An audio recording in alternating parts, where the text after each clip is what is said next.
Hello and welcome to Change Pace Poetry number 11. My name is Leland Jamieson. I'm going to read to you today two poems in this subtle love constellation that I'm creating. Of course, all love is subtle in the most important dimensions, although sometimes it's lost in all the hoorah that surrounds it. Nevertheless, two poems, one very short, 7 lines, the next not so short, the first more subtle than the second. The first is called Blind Spot in the Restaurant. He gazed obliquely at her dark-lashed eyes and longed to feel the warmth of their embrace, to sense across the room a charge arise that might, in time, bring them electric grace, not grounded out by some fool commonplace. But he was umbra in her optic disk, invisible. His only warmth was bisque.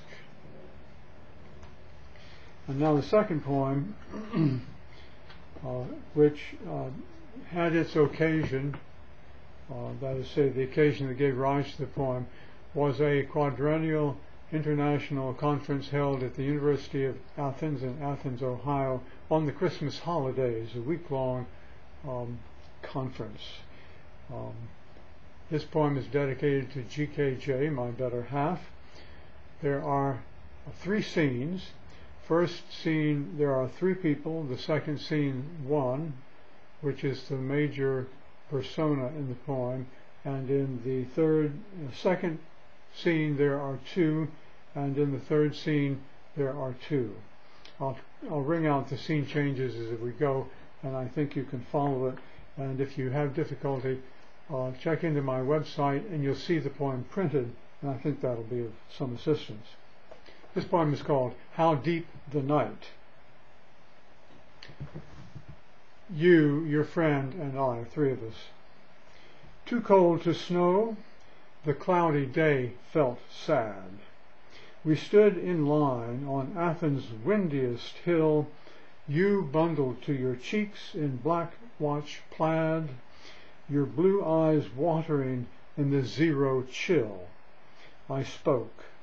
Your fish eye contact's girlfriend, shrill in her appearance, manner, and her voice, imposed herself on me, gave me no choice.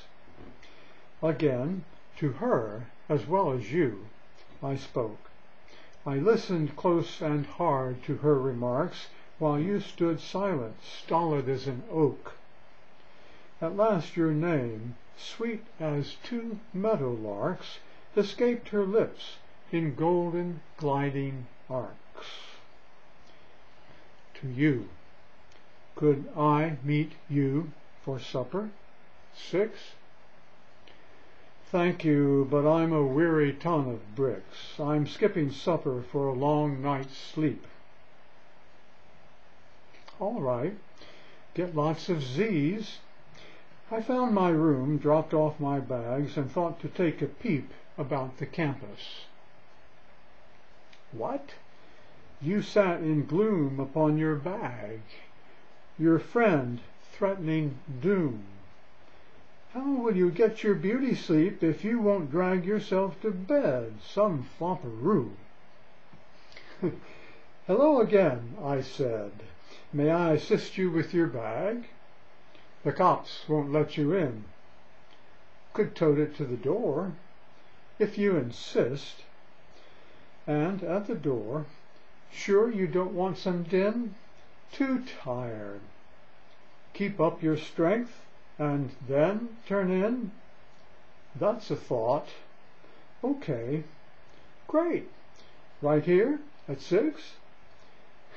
How haltingly the second hand now ticks. Second scene, the protagonist speaks. First date. The bitter cold of howling night's north wind blew through me on that backless bench of stone for 60 minutes. I was so chagrined, chilled to my bones' deep marrow, I felt thrown.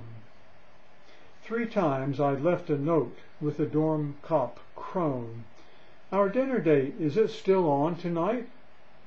Perhaps you're saying, scram, go fly a kite.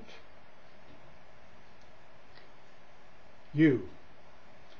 The rail coach fare from Boston, it was cheap. Meant I'd no sleep. So cold in that long line, so warm this sudsy tub. Was I asleep? Who banged the door? This water's cold, malign. Who called my name? Some boy wants you to dine with him, but wonders should he fly a kite. Tell him I'm coming. I'll just have a bite.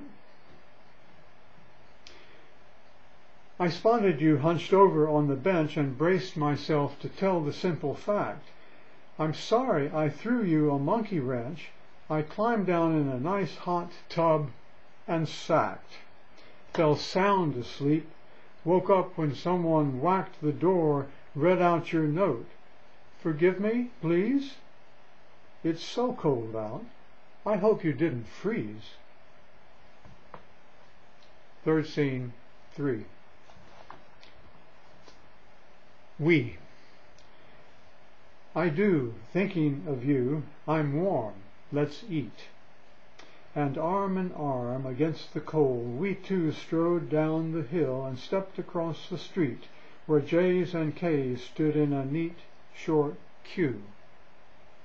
Inside, deep warmth. Broiled chicken halves. Beaucoup! You looked dismayed. Too much. I couldn't hope. I'll cut, remove some. Would that help you cope? I hailed a busboy for an extra plate. Prefer the breast and wing, or leg and thigh? The breast alone, I think, would be just great. I took your knife and fork, aligned my eye, severed the thigh and wing, and put them by. Perhaps now this won't kill your appetite? How late we talked and walked, how deep the night. Now, it's hard to get a poem sometimes on the wing, so I invite you to my website, jamiesonspoetry.com, where I will post this recording, and so as well as the text beneath it. So you may follow the text as you listen, and that'll help you grasp all the stage directions, and sometimes it's hard to catch individual words in a reading. I want to thank you for joining me. I want to wish each of you a superfine 2009.